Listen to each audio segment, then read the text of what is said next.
মুজিব সিনেমায় ১ টাকা পারিশ্রমিক নেয়া ও রাজুকের জমি পাওয়ার গুজব নিয়ে মুখ খুলেছেন অভিনেতা আরিফিন শুভ। বিস্তারিত শাহিদ আহমদ জান্নাতীর ডেস্ক রিপোর্টে।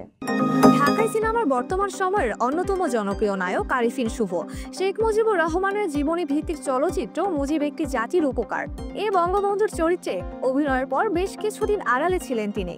চলতি বছরের ৫ আগস্ট বৈষম্য বিরোধী ছাত্র আন্দোলনের মাধ্যমে সরকার পতনের পর থেকেই পর্দার বাইরে দেখা যায়নি তাকে। যদিও মুজিব সিনেমায় অভিনয়ের সময় থেকেই নানা সমালোচনার মুখে পড়েছিলেন শুভ। সম্প্রতি এক গণমাধ্যমকে দেওয়া সাক্ষাৎকারে শুভ খোলামেলা কথা বলেন মুজিব সিনেমায় ১ টাকা পারিশ্রমিক নেওয়া এবং রাজক থেকে পূর্বাচলে প্লট পাওয়া নিয়ে। তিনি বলেন, এই সমালোচনাটা বড় একতরফা। শ্রমের মূল্য একজন মানুষ নিজেই নির্ধারণ করেন, এটাই কি স্বাভাবিক নয়? আমি যদি ১০০ টাকা সিনেমা করি আর মুজিব করতে ১০,০০০ টাকা নিই, তাহলে সমালোচনা করা যেত, কিন্তু আমি তো উল্টোটা করেছি, পারিশ্রমিক নিইনি। তিনি আরও যোগ করেন, টাকা না নিয়ে চুরি ডাকাতি করিনি, দেশের ক্ষতি করিনি। এটা প্রথম না, কাজের ক্ষেত্রে টাকাকে আমি সবচেয়ে বেশি গুরুত্ব দেই না। আমার কাছে গুরুত্ব পায় টিম, গল্প, এসবই।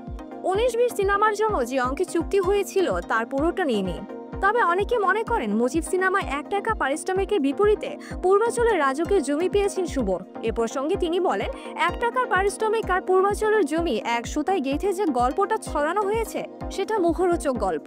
ফেসবুকে তো যে কোনো কিছু বলা যায়, সেখানে প্রমাণ লাগে না, দায়ও নিতে হয় না, কিন্তু বাস্তবে তো জবাবদিহিতা থাকে। তিনি প্রশ্ন তোলেন, আমি কি প্রথম শিল্পী যে রাজকের জমি পেয়েছি? শিল্পী কোটায় আগেও ১৫১ জন প্লট পেয়েছেন, তাদের কেউ মুজিবে ছিলেন না, কেউ ১ টাকা পারিশ্রমিক নেননি। তাহলে তারা কিভাবে পেলেন?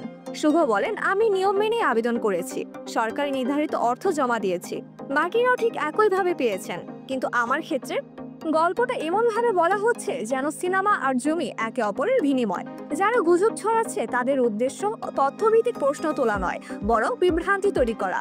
আর আমরা জানি, বিভ্রান্তি তৈরির জন্য সত্যের চেয়ে মুখরোচক গল্পই বেশি কাজে দেয়।